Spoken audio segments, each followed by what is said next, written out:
Hi, everyone. Thanks so much for that introduction. Thank you all for being here. And thanks all the readers. I feel like this could be wrong. There's like 3 levels of poetic or literary or artistic community.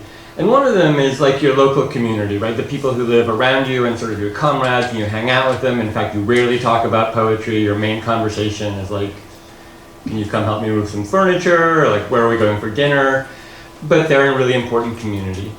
And then there's the community that you have with the dead, right? The community, the writers you read in books when you were young and over the course of your life, and some of them are maybe alive, but you'll never meet them. Most of them are dead and have been dead a long time, but that's a really important community. But then sort of in the middle, there's this community of people who are alive, who you maybe will meet someday, you've met once or twice, they're out there. And that's a really incredibly important, like that's the community with whom you're always sort of playing Marco Polo, right? Where you write your poem and it's like Marco and you just like wait to see if anything's gonna come back to you. And it could, right? With the dead, it will never come back to you. The dead will never say Polo. And your friends are always like, no, I won't help you move furniture. Fuck off. But coming to a place like this and seeing some old friends and people I've met once or twice and people I haven't met, but sort of hearing that sort of the possibility that Marco, if you could say Marco and someone could say Polo, and you suddenly realize that there's this community that's there even if you don't encounter each other regularly. And that's really, it's a powerful feeling, and I appreciate being part of that community and you all being part of it with me. So thank you for that. I'm going to read for about 20 minutes. I'm going to read mostly poems from Red Epic. I'm going to start with a poem by someone else, as I like to do. This is a poem that'll be having its 50th anniversary pretty soon. The great working class poet Phil Levine, who's from actually the Central Valley in California, which is where I spent a lot of my childhood, but went to college in Detroit and worked in the auto industry there, as many people do, and wrote this poem after the Detroit uprising in 1967. It's called They Feed Their Lion.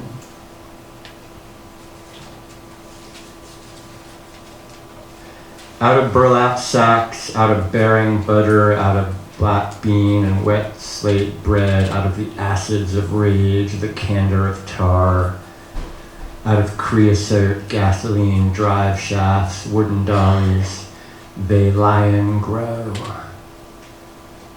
Out of the gray hills of industrial barns, out of rain, out of bus ride, West Virginia to kiss my ass, out of buried aunties, mothers hardening like pounded stumps, out of the bones need to sharpen and the muscles to stretch, they lie and grow.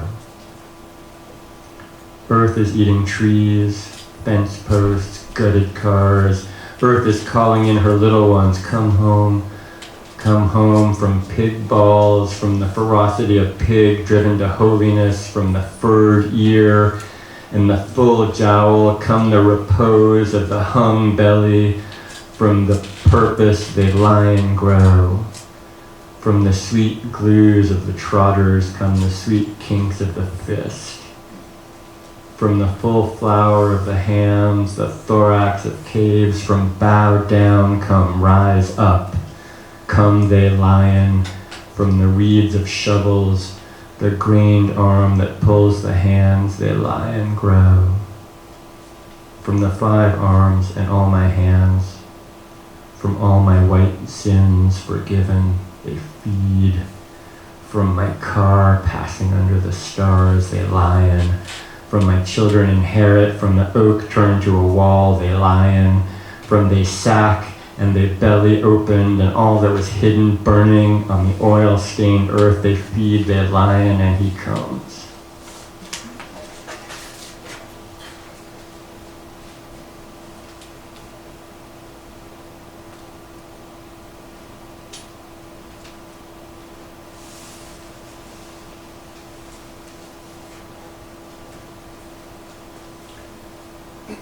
I'm going to read mostly shorter poems, but I'm going to start with the one longer piece. It's a 3-part poem called The Fire Sermon.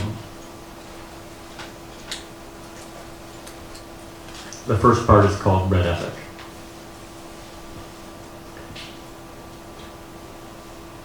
Mediators, matadors, how trivial and objective this world is. Semiologists, stevedores, how objective and trivial, equally fucked we are. Well, not equally. I have an MCM aesthetic and a radio-controlled death drive. There are 2 parties to every romance, the waged and the wager. And it has been getting harder to decipher the difference. A throw of the dice will never reveal the real subject. Oh, mediators, stevedores, etc. Madrid is sometimes in flames, though, confusingly, the Spanish stairs are in Rome, which is often in flames. Oakland is sometimes pleasingly in flames. Athens is almost always aflame. Also Thessaloniki. Big data murmurs to me the likelihood that a given profit rate in a given sector, a given household debt, a given wage deflation, a given neighborhood would be in flames. Given fire is the unfettered substance of the situation. To begin again from the beginning. To write only for one's friends. 2 lovers make a 0. 2 speculations make a hedge. If tender buttons had been written by capital, instead of objects, food, rooms, it would have a single section called labor power. Though technical language is not conducive to enlisting popular support, if lunch poems were the poetry of the future, it would be all like, I communize this, I communize that. The second part is called Transistor.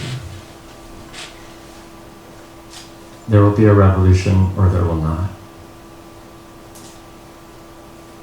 There's actually not much more to say aside from that. Transistor. There will be a revolution or there will not. If the latter, these poems were nothing but entertainments. If the former, it will succeed or fail. If the latter, these poems are better than nothing. If the former, it will feature riots, fire, and looting, and these will spread, or they will not. If the latter, these poems were curiosities. If the former, it will feature further riots, manifestos, barricades, and slogans, and these will leap into popular songs, or they will not. If the latter, that's that. If the former, these popular songs will be overcome, or they will not. If the latter, these poems were no different than the songs. If the former, the popular itself will be abolished via riots, barricades, manifestos, occupations, and fire, or it will not. If the latter, we will spend several more decades talking about culture. If the former, the revolution will at this point be destroyed from within or without. If the latter, these poems went down fighting. If the former, it will feature awful confrontations with former friends, and there will be further manifestos, new slogans, ongoing occupations, and communes, and lovers will be enemies. We do not know what will happen after this point, but surely this is enough to draw some preliminary conclusions. The poem must be on the side of riots, looting, barricades, occupations, manifestos, communes, slogans, fire, and enemies. The third part is a poem ending with a line from Lorene Niedecker, who's a great Upper Midwestern poet.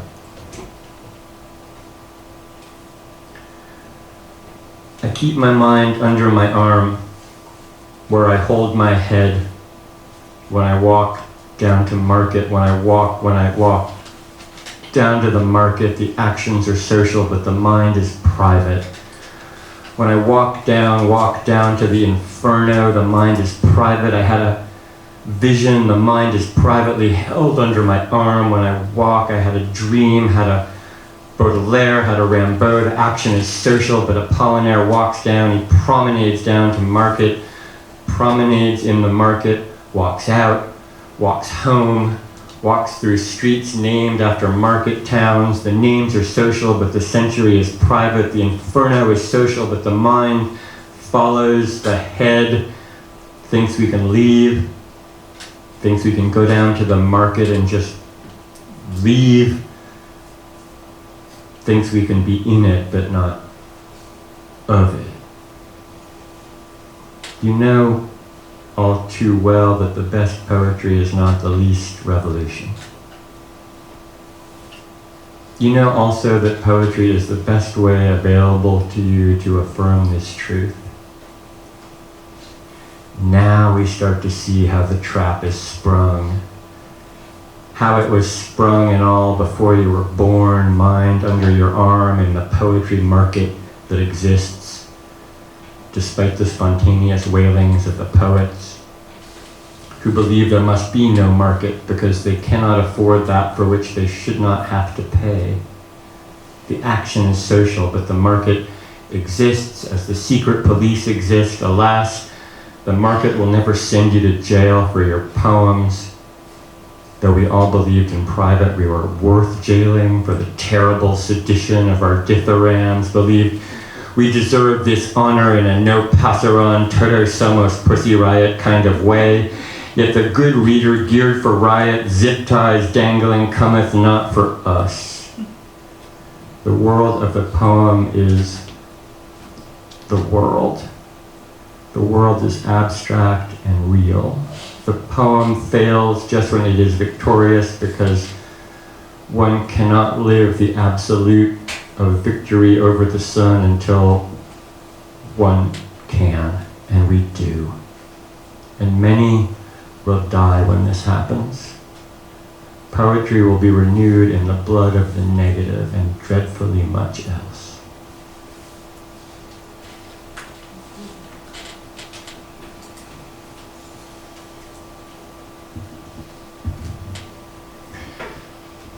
This is a poem called Haixeity.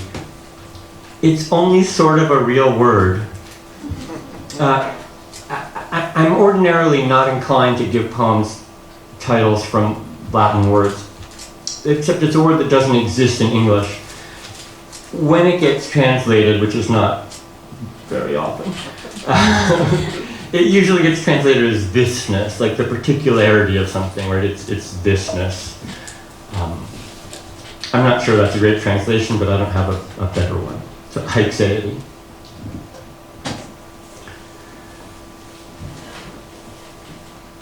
If what you want is calm to be restored, you are still the enemy. You have not thought through clearly what this means. If what you want is a national moment of silence, the indictment of a single police officer or two or three, you are still the enemy. You have chosen the reverie of law for you and your friends. If you want another review panel, a Justice Department study, a return to democracy, rather than for riot and looting to leap beyond itself from county to county, rift to rift until it becomes general, you have not understood what a revolution is. It's just this. It's coming out again. Night after night, more of us than there are of them. It's saying no to every deal. Remember, nothing belongs to you, because nothing belongs to anyone.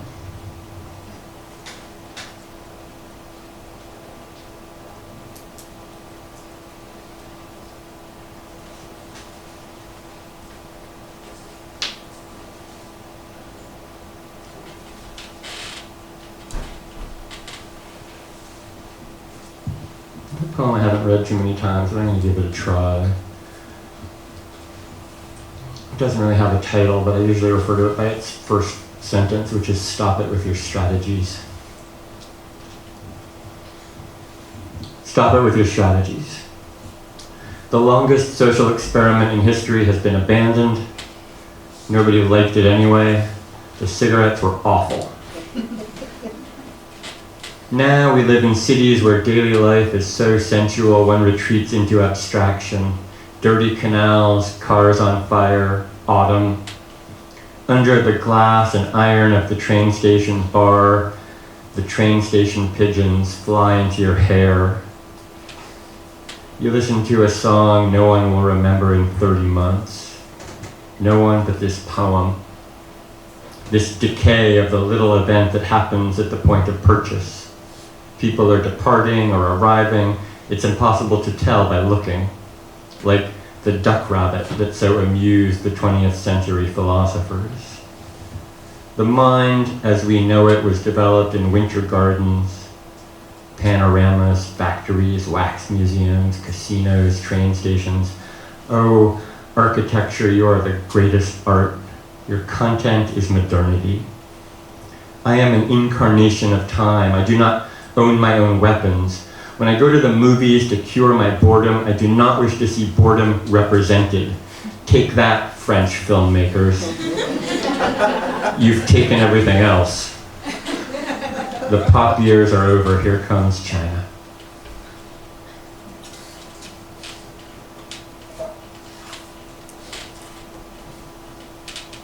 I'm going to read 2 more poems.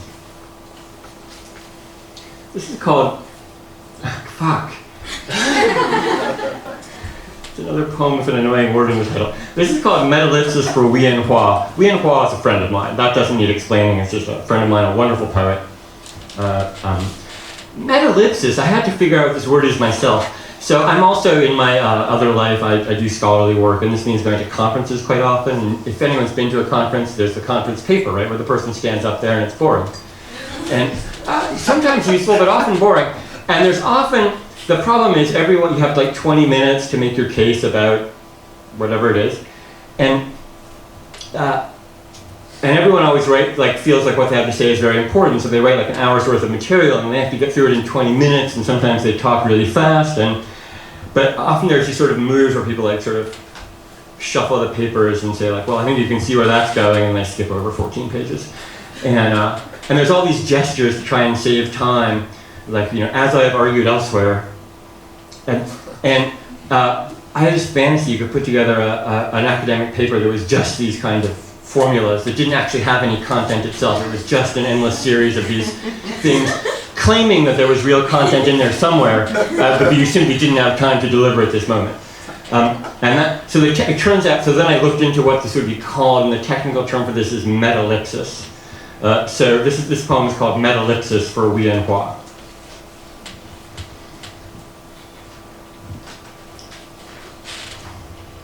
As I have argued elsewhere, most people are Rihanna, and the rest are Donald Sutherland, or maybe Michael Caine, whichever one was in Alfie. I don't mean this typologically, like there are 2 kinds of people. There are 2 people in the world, and they share certain things but have never met, and we are them. All of us are them, and this is okay. In fact, I would give my left eye to be the beautiful boy who was in Alfie. But I'm not. I'm Rihanna. This is my flag of convenience when I am walking with headphones on through the theory district.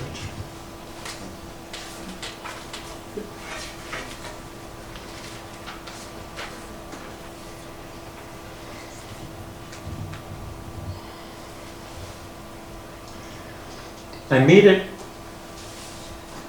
deep into the election season without writing any poems in relation to the election season, but eventually my good luck streak ended. So I'll end with my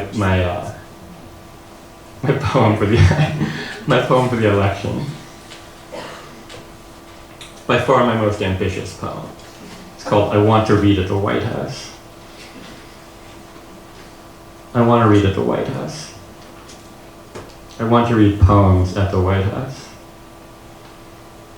I want to read poems at the White House with all the pomp available, with celebratory music and all my beloveds watching, with Baraka and De Prima and Roque Dalton behind me. I want to read at the White House. I want to read poems at the White House wearing my favorite clothes, probably a hoodie, or perhaps my Belgian suit. Belgium is a failed state in the heart of Europe, which is something to aspire to. I like Belgium. And one day, I might like to read poems at the Palace of the Nation there. But for now, I want to read poems at the White House. I want to read poems and sing karaoke, and I will probably tell a few nervous jokes. It will be like all the other readings. We will be there together. I want to read poems at the White House, and then like any house reading, we will all clean up together. All that rubble, all those ashes. These are my conditions. Yeah. Thank you.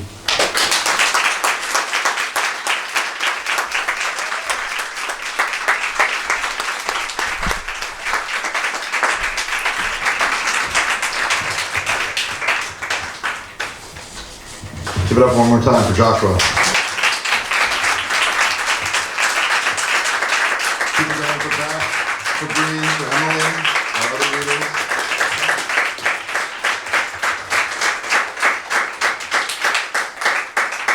Yeah. So we're going to close down the reading part, and now starts the drinking and eating and merriment part, and also the buying books part. They can take care of you with the books back there. Tomorrow at 7 o'clock at Wallenberg Hall, we will be there. Joshua will be there talking about Riot, Strike, Riot.